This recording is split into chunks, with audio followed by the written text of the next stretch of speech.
Hi. You think Udin looks kind of different today? Well, it's because I am cosplaying as Enna from the game Kotoko, if you don't know. You like it? Ta-da! Which is why today I'm gonna do a song that is very Enna to me, and it's called Internet YAMERO by Aiobahn Kotoko. カウンセリングを受けたの。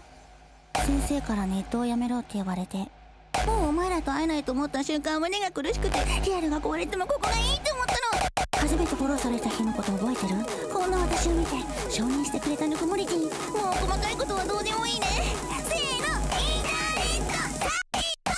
If you're on the internet enough, you've probably heard of the game Needy Streamer Overload, or in JP I think it's Needy Girl Overdose. I myself have not played the game yet, but I've seen streamers play it. But to summarize it as an introduction to the song, this game is about a girl named Ame, which is mentally ill, dropped out of school, confined herself in her house, and is kind of desperate for attention. So in order to pay the rent and fulfill her needs, she decided to become a streamer with this made-up persona called K-Angel. This K-Angel persona seems to be depicted differently than like the real Ame, which a lot of us do, consciously or unconsciously. But for Ame, she depicted this K-Angel as the kawaii, girly savior who wants to run away with her viewers from this shitty reality and making it her mission to heal the loneliness of all nerds, which is basically just parasocial relationship. And you might think it's a win-win situation since she needs money and attention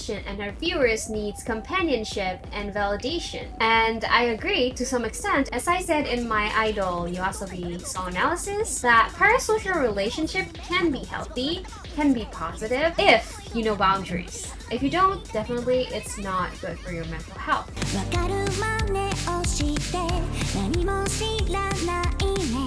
In the lyrics, it says, "You pretend to understand, but you know nothing, do you?" Which I think depicts how some of us love to trauma dump online, like looking for a place to belong, pouring our emotions, because maybe IRL we can do that. And it is okay and understandable. But if you do it to a public figure, the weight of your words and sadness might not be as heavy as it's supposed to be, as it's intended to be. Because the amount of times they were told the same thing by everyone else is a lot. And it's not that they don't care or they don't want to empathize, but it's just there's limits to everything. There's limits to like how much a person can take. Same thing goes to the famous person, because when they try to open up for their struggles, I think there's a limit to how much a person who's never been in their shoes can like understand or relate to the struggle. Which is why the companionship that both seek can never be fulfilled entirely. Like it can make you feel a little better instantly, but it will never solve the problem. She also said, "Can you interact with me but also get away from me?" Which in JP I think is just like, I like people but I also hate people, and it's on loop. I think this depicts how she's very much aware of how fake everything is. Like her words, her enthusiasm, her viewers' attention, heck, even her persona is fake, so all the love she received is also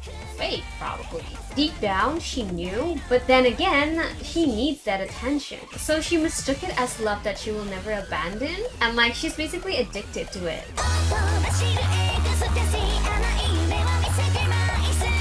Running through my body is ecstasy, melting down my throat is my city.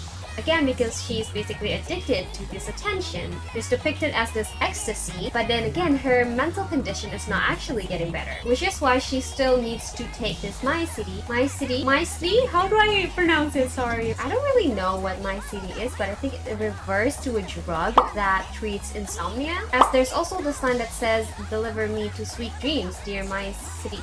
My city.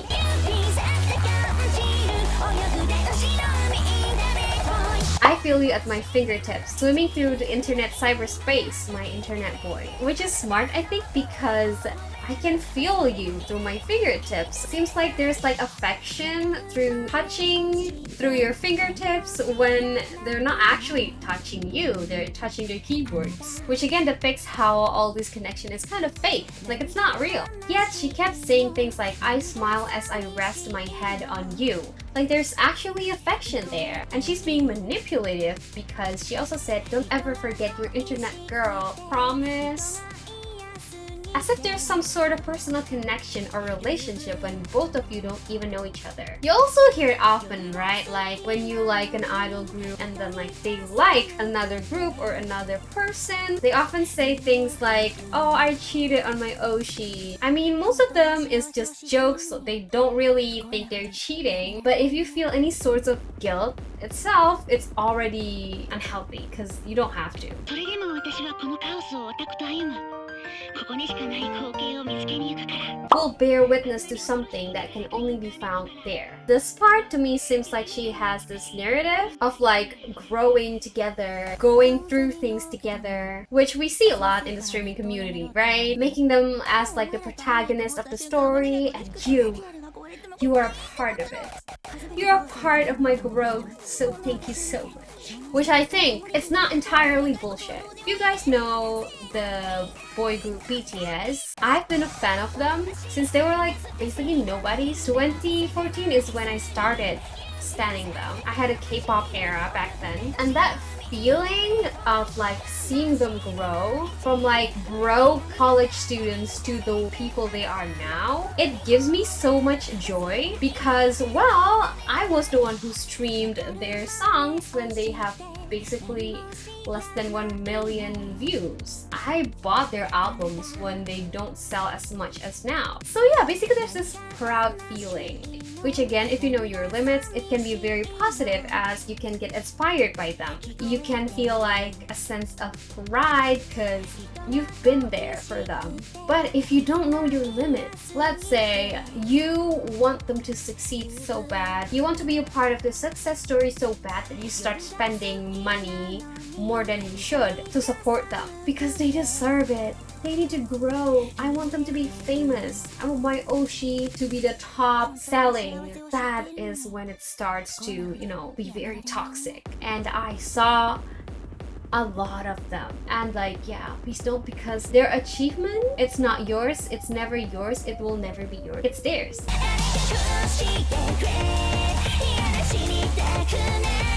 She also says things like, can someone come and K-word me, please? But then she also said, wait, no, I still don't wanna D-word, which kind of depicts someone on the brink of insanity and like just hanging by a thread. And I like to imagine this as like a person hanging on the edge of a cliff, and all they hold is like this one small rock, depending their lives on one single fragile rock. She didn't fall down, but she's not up also. And when she's about to fall down, she finds another rock, which is why she still survived, but she's never safe. And to keep hanging is tiring. But then again, if you look down, it's too high, it's scary. You don't want to fall too.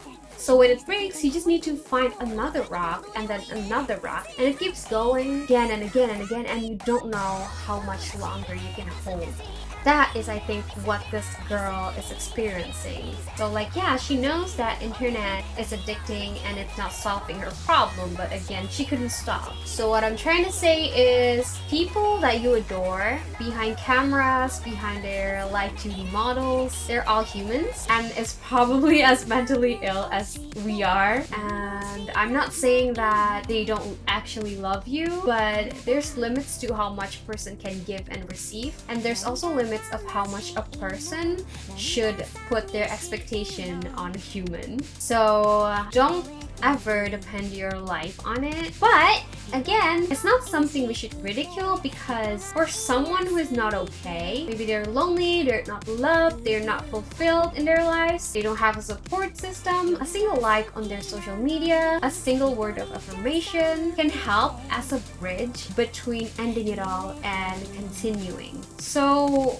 to them, to find small meanings in life is very precious, no matter how silly it sounds to you. But what's important to remember is that we should never depend our lives in those small things. It can lead to a start of better things, but like I said previously, it is just a small rock that helps you hanging. You have to climb up in the end. So what's important is how you proceed to move from there to a better, safer place, and to not fall into this seemingly addicting, comforting, temporary place called the internet.